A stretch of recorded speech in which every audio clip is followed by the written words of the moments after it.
মাতৃহীনা গাভৰুৰ হৃদয়ৰ ব্যথা কথা শ্ৰীমন্ত দত্ত। মই হিকটিয়াই কান্দিছিলোঁ।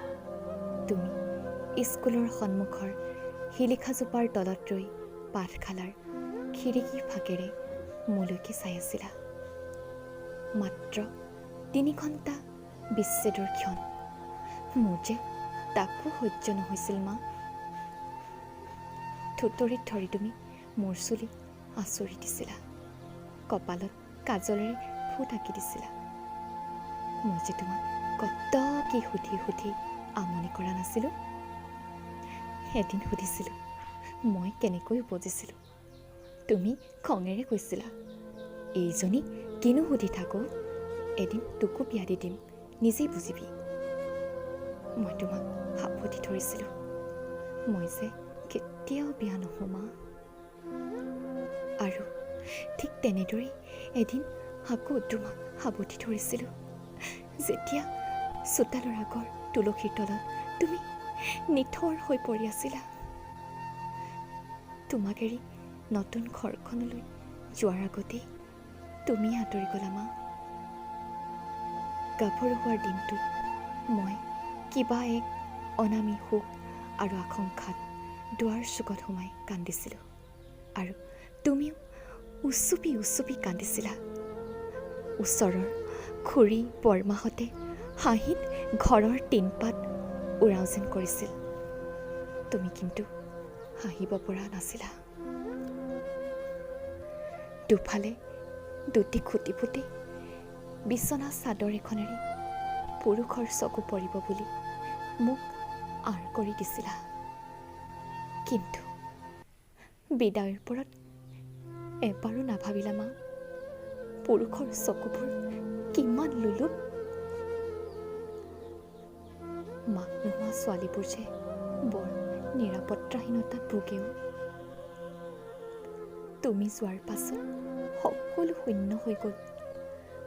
গোসাঁই ঘৰত বহু দিনলৈ কঁপি বন্তি গছ প্ৰতি সন্ধিয়া নজ্বলা হ'ল। দেউতাও গোসাঁই ঘৰত নোসোমোৱা হ'ল। ভগৱানৰ লগত ঠেহ পাতিলে। গাভৰু মানুহজন কাঢ়ি নিয়াৰ বাবে ভগৱানৰ লগত ঠেহ পাতিলে।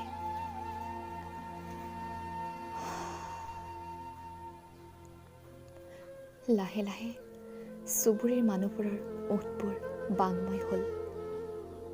গাভৰু ছোৱালী ঘৰত ৰাখি থ'ব নালাগে।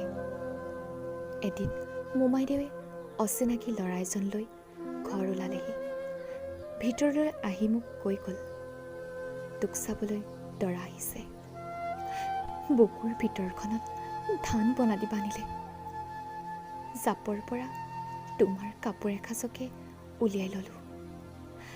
নাকত লাগিলহি পুৰণি কাপোৰৰ মাজত তোমাৰ দেহৰ আপোন চিনাকি ঘ্ৰাণ। কোনোদিন নেদেখা মানুহজনৰ সন্মুখলৈ ওলাই গ'লোঁ। নিজৰ বুকুৰ থপথপনি নিজে শুনিলোঁ।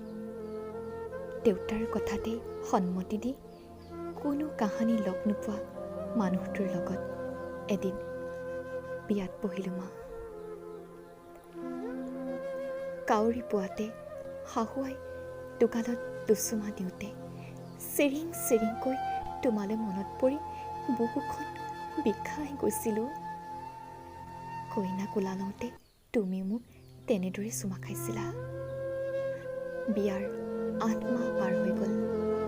তাৰ পাছৰ 5 মাহতে পঞ্চামৃত খোৱালে, 7 মাহত ভাত পিঠা আৰু 9 মাহত পৰকুটা জলপান। সেই দিনবোৰত তুমি নথকা সুখটো ডিঙিলৈকে উজাই আহিছিল মা।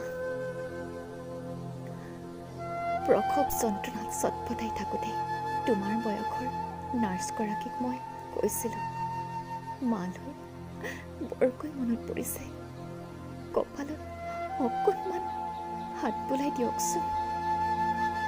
তেওঁ হাত বোলাই দিছিল মা।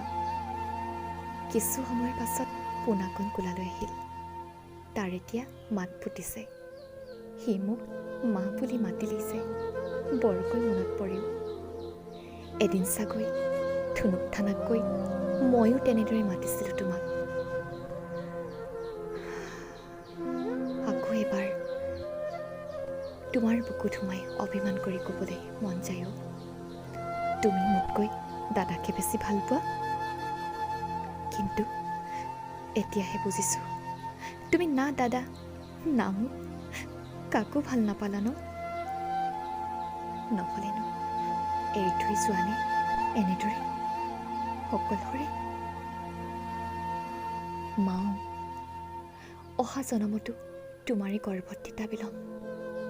মোৰে সপোন এনেদৰে আধা বাটত এৰি নাযাবা দেই মা।